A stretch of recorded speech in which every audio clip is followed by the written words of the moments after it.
Beaucoup de commentaires politiques autour de cette thématique de l'insécurité. Charlotte, on va faire vraiment le point avec vous. Est-ce que cette insécurité est en hausse? Que disent vraiment les chiffres?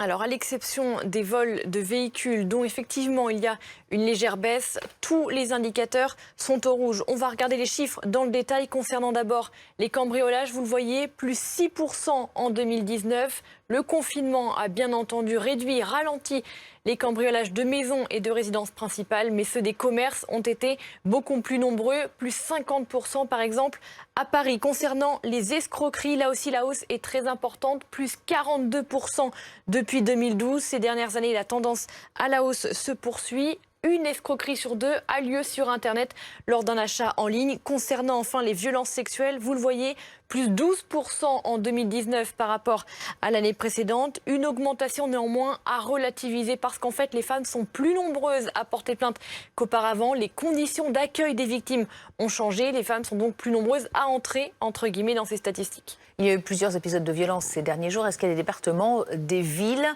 qui ont été particulièrement touchés, qui le sont plus que d'autres? Absolument, les grandes métropoles et les villes de taille moyenne sont un petit peu plus touchées que les autres, mais le ministère de l'Intérieur est formel, c'est bien l'ensemble du territoire qui est touché par une hausse de ces actes. Samedi dernier, par exemple, à Lille, une femme a été frappée au visage dans le quartier de Moulins, un quartier connu pour ses trafics de drogue. Même chose samedi à Nice, une fusillade a éclaté en plein jour devant un supermarché, là encore dans un quartier bien connu pour ses trafics de stupéfiants. Et puis dimanche, à Marguerite, dans le Gard cette fois, des pompiers ont été pris à partie. Ils ont été appelés pour secourir un chat. Et une fois arrivés sur place, un groupe de personnes les a pris à partie et leur a jeté des pierres. Alors Charlotte, voilà pour les chiffres, voilà pour les faits, mais il y a aussi ce sentiment d'insécurité qu'évoquent souvent les Français. Qu'en est-il vraiment? Il y a des chiffres qui révèlent cela.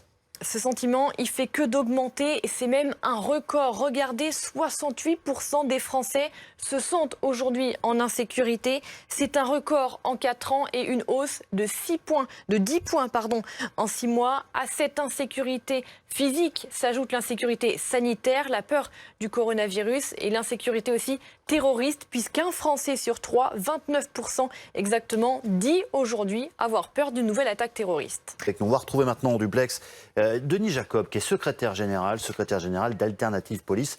Merci d'être avec nous en direct. On va également parler avec un magistrat dans un court instant, Jean-Pierre Rosenberg. Mais d'abord, direction le policier que vous êtes. Est-ce que vous estimez, vous, que le problème de l'insécurité, c'est essentiellement un problème de moyens aujourd'hui ? Oh non, malheureusement, ce n'est pas qu'un problème de moyens. Et Dominique Rizet en parlait à l'instant. C'est multifactoriel, c'est complexe. Vous savez, depuis maintenant 5 ans, malheureusement, avec la vague des attentats que l'on a connus, on est toujours sous cette pression du risque terroriste. Il y a ce sentiment d'insécurité, mais il y a aussi tous ces mouvements sociaux que l'on a connus depuis 2016 et lors desquels il y a eu des affrontements particulièrement violents avec les policiers. Et cette image que l'on donne systématiquement, que les fauteurs de troubles, ceux qui créent la violence, sont les policiers, donne un certain sentiment d'impunité à toute une partie d'individus qui se croient autorisés de perpétuer cette délinquance. Et la problématique notamment des quartiers difficiles, notamment à Nice avec l'affaire que nous avons connue il y a quelques jours, fait que la police, elle seule, ne peut pas régler les problèmes de délinquance. Alors oui, on a un problème de moyens matériels, ça c'est évident, mais nous avons aussi une problématique de réforme pénale, avec une justice qui souffre également de problèmes de moyens, qui fait qu'aujourd'hui, la chaîne pénale, qui réunit notamment la police et la justice n'est pas en capacité de répondre efficacement à cette problématique de délinquance et de criminalité dans certains quartiers difficiles de France. Qu'est-ce que vous nous dites en fait, que le problème viendrait aussi et surtout de la chaîne pénale? En fait, les policiers arrêtent, mais les juges ne suivent pas?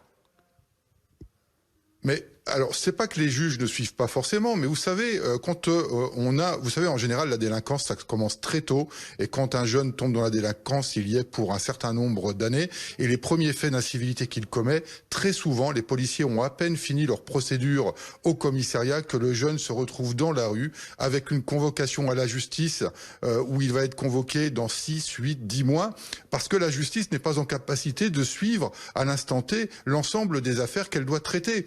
Et donc, ce jeune, quand il se retrouve dans la rue, eh bien, il y a ce sentiment d'impunité, et donc il recommence, et il recommence, et il recommence. Et quand on arrive à des jeunes qui sont majeurs, ils ont un dossier qui est long comme le bras, et à 18 ans, parce qu'il devient majeur, on remet les compteurs à zéro, comme s'il n'avait commis aucun acte dans sa minorité, et quand il est majeur, il repart à zéro dans ses faits de délinquance, et donc on ne comptabilise pas ce qui s'est passé auparavant, et il continue ainsi. Donc on a un véritable problème de prise en compte de cette situation de délinquance du mineur jusqu'à ce qu'il devienne majeur. C'est ce que vous constatez aussi dans les quartiers, Denis Jacob, quand vos équipes circulent. Vous êtes vraiment en première ligne face à ce que certains appellent d'ailleurs l'ensauvagement au fond de notre société. Comment vous l'expliquez? Moins de moyens pour la prévention, moins de moyens pour les jeunes, comme nous le dit notamment ce magistrat? Tout d'abord, pour répondre à M. Rosenberg, effectivement, les infractions les plus graves commises par des délinquants sont traitées immédiatement par la justice, mais il sait aussi très bien que la grande majorité de délinquances que nous traitons, ce sont de la petite délinquance, et que là, il n'y a pas de réaction à l'instant T de la justice. C'est faux que de dire que la justice réagit systématiquement et en temps réel à ces problématiques. Mais je ne jette pas la pierre à la justice. Nous savons aussi, sur le périmètre de la police nationale, qu'il y a de gros problèmes de moyens à la justice. Donc je ne critique pas, je peux comprendre que ça prenne du temps. Mais sur le terrain, il faut comprendre que les policiers, eux, ne comprennent pas que quand ils interpellent un individu pour des faits mineurs qui restent quand même une infraction, eh bien, et qu'il soit remis tout de suite en liberté, et qu'aucune mesure ne soit prise immédiatement, et pas forcément une peine d'emprisonnement, mais des peines alternatives ne soient prises immédiatement pour éviter qu'ils se croient autorisés à recommencer parce qu'il y aurait ce sentiment d'impunité de la justice. Et alors s'agissant justement, de la résolution de nos affaires de moins de 30%, comment est-ce qu'on peut... Excusez-moi, mais c'est important que je le dise, parce qu'il y a un magistrat sur votre plateau. Moins de 30% de résolution des faits, mais pourquoi? Parce que vous avez eu une réforme de la procédure pénale, et mon organisation syndicale était à la pointe là-dessus, puisque nous avons revendiqué la mise en œuvre d'une oralisation de la procédure. Cette oralisation, elle a été mise en place de manière expérimentale pour un certain nombre de procédures, mais pas suffisamment, qui permet de dégager du temps réel de travail des enquêteurs sur le terrain. Tant qu'on ne dématérialisera pas la procédure, eh bien les enquêteurs passeront plus de temps dans le bureau que sur le terrain à résoudre les enquêtes et forcément à interpeller les délinquants. Alors effectivement, il y a un manque de moyens.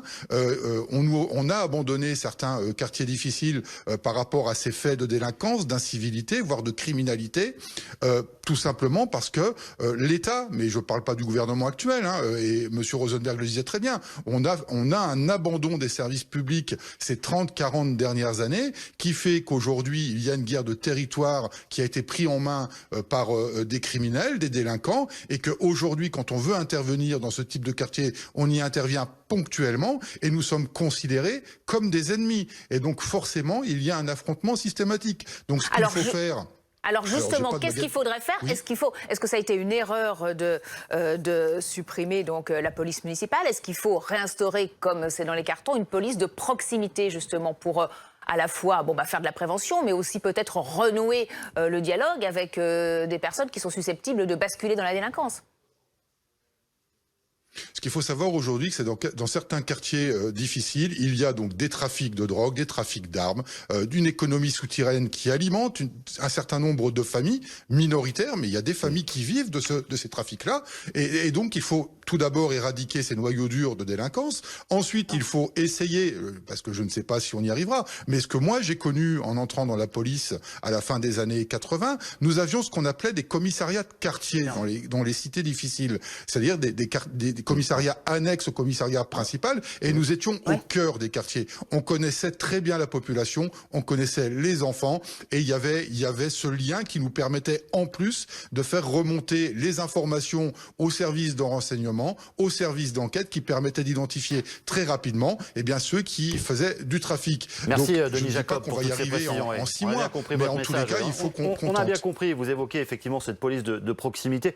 On se souvient, elle avait été créée, c'était du temps de Lionel Jospin, ça remonte, et les policiers finalement sont toujours orphelins, Dominique. C'est vrai, les policiers sont toujours orphelins, mais avant cette police de proximité, il y avait des îlotiers. Je me souviens des événements à Mantes-la-Jolie, il y a 20 ou 25 ans. Il y avait dans cette cité des îlotiers qui venaient, qui frappaient aux portes, qui allaient voir les parents, qui buvaient un thé, un café.